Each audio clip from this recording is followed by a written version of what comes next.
dari kelompok 7, saya Teresia Lisa Sianturi. Saya Cindy Centuri. Saya Apriyanti Kasih. Kami akan menampilkan video pembelajaran tentang bimbingan dan konseling. Selamat menyaksikan.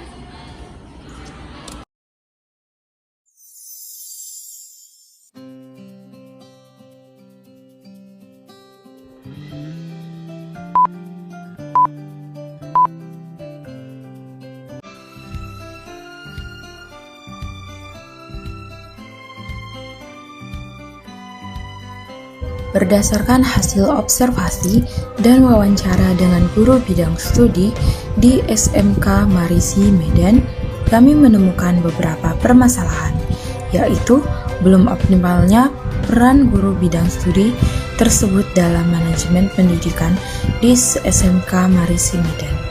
Berkaitan dengan hal tersebut, secara garis besar, problematika penyelenggaraan manajemen pendidikan di SMK Marisi Medan pada dasarnya berhubungan dengan beberapa hal. Di antaranya yang pertama, 1.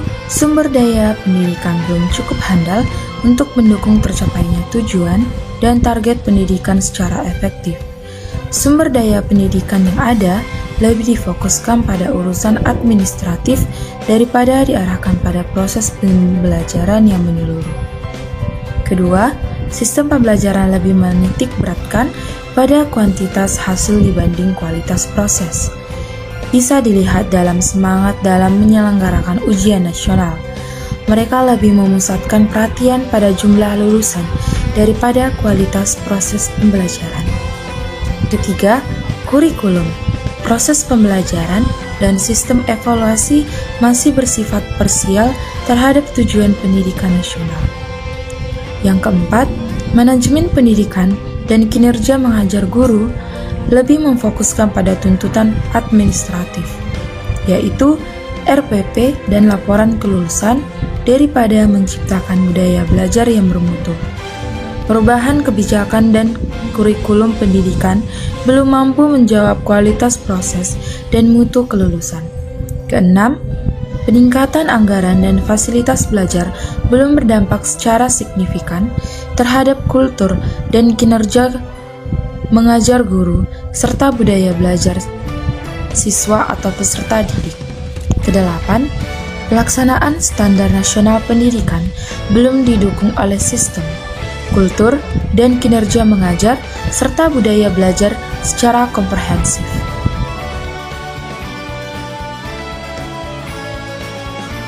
Berdasarkan uraian permasalahan tersebut, maka kami sebagai subjek yang melakukan penelitian akan memberikan ide untuk menangani permasalahan tersebut adalah dengan memberikan solusi, yaitu 1. Desentralisasi pengolahan pendidikan nasional. Desentralisasi sebagai pengalihan tanggung jawab atas perencanaan, manajemen, penggalian, dan alokasi sumber daya dari pemerintah pusat dan perwakilannya kepada unit-unit pelaksana, pemerintah pusat atau perwakilannya. Kala tetap bertanggung jawab terhadap suatu kewenangan pusat atas cara bagaimana beberapa sumber daya dialokasikan sebagai secara luas mencakup 1. Pengetahuan atau knowledge.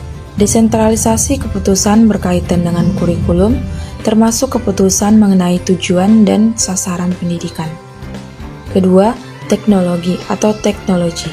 Desentralisasi keputusan mengenai sarana belajar mengajar. Ketiga, kekuasaan atau power. Desentralisasi kewenangan dalam membuat keputusan. Keempat, material atau material. Desentralisasi keputusan mengenai penggunaan fasilitas, penggunaan dan peralatan alat-alat sekolah. Kelima, manusia atau people.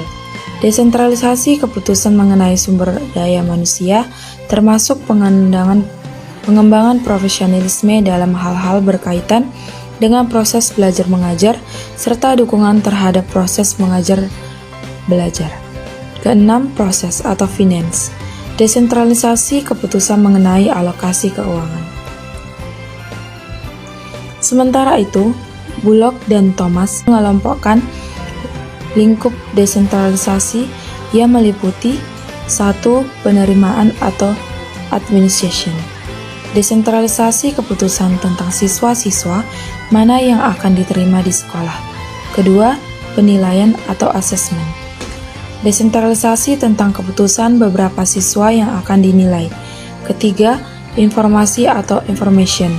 Desentralisasi keputusan tentang seleksi data yang akan dipublikasikan mengenai kinerja sekolah.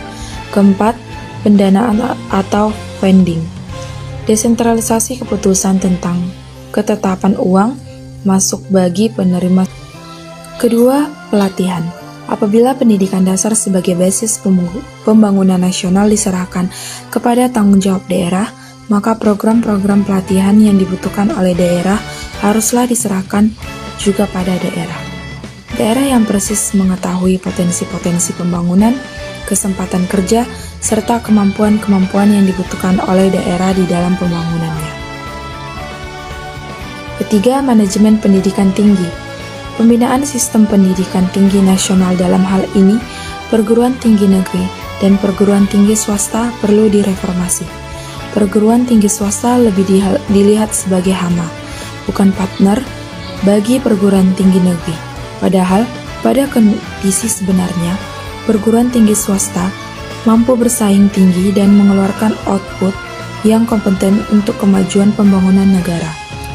Berbagai konsep manajemen modern telah didiskusikan dalam lingkungan pendidikan perguruan tinggi. Peraturan Pemerintah Nomor 61 Tahun 1999 menunjukkan usaha untuk mencari bentuk manajemen yang lebih sesuai.